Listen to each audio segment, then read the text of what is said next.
اللہ رب العزت اپنے مقدس قرآن میں ارشاد فرماتا ہے یخافون ربهم من فوقهم ویفعلون ما یؤمرون۔ وہ فرشتے اپنے رب سے ڈرتے ہیں اور جس چیز کا انہیں حکم دیا گیا ہے وہی کرتے ہیں، اور ایک لمحہ بھی میری نافرمانی میں نہیں گزارتے ہیں۔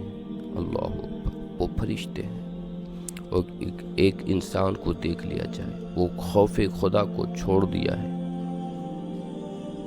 خدا کے حکم کو نہیں مانتا، وہ دنیا کے محبت میں لگ گیا ہے، خوف خدا اس کے دل سے نکل چکی ہے، وہ دنیا کے خوف کو رکھ رہا ہے۔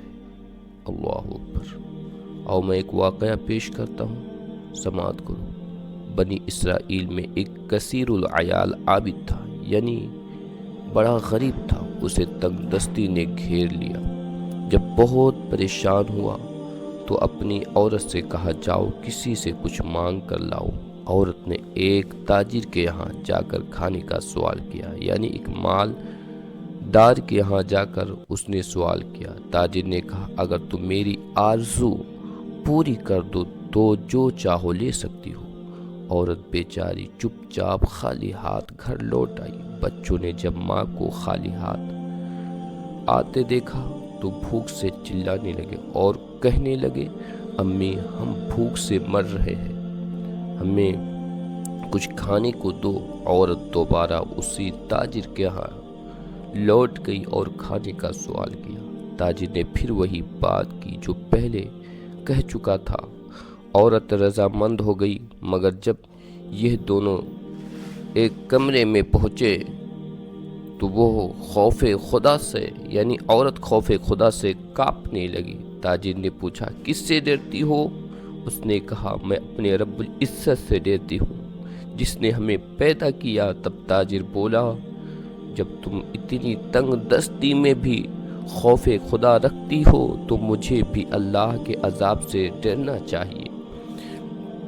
یہ کہا اور عورت کو بہت سارا مال دیا۔ اللہ اکبر۔ اللہ نے پیغمبر وقت موسیٰ علیہ السلام پر وحی بھیجی کہ فلاں بن فلاں کے پاس جاؤ اور اسے میرا سلام کہہ دو۔ اللہ اکبر۔ ایک گناہ چھوڑے تھے۔ اللہ نے حضرت موسیٰ علیہ السلام سے فرمایا کہ جا کر کے اس شخص سے میرا سلام کہہ دو اور کہنا کہ میں نے اس کے تمام گناہوں کو معاف کر دیا۔ موسیٰ علیہ السلام اللہ رب العزت کے حکم کے مطابق اس تاجر کے پاس آئے اور پوچھا کیا تم نے کوئی عظیم نیکی انجام دی ہے جس کی وجہ سے اللہ تعالیٰ نے تمہارے تمام گناہوں کو معاف کر دیا ہے؟ تو جواب میں تاجر نے بولا کہ صرف میں ایک گناہ چھوڑا ہوں۔ اللہ اکبر۔ میرے بھائیوں، میرے بزرگوں، میرے نوجوانوں، ایک گناہ چھوڑ دے تو اللہ رب العزت اس کے گناہوں کو معاف کر دیتا ہے۔ ذرا ایک بار خدا کے بارگاہ میں توبہ کر کے دیکھو، خدا کے بارگاہ میں ایک مرتبہ رو کر دیکھو کہ مولا مجھ سے غلطی ہو گئی، مجھ سے خطائیں ہو گئی۔ اللہ رب العزت تمہارے گناہوں پر جو ہے قلم پھیر دے گا اور تمہارے فہرست میں نیکیوں کا اضافہ کر دے گا۔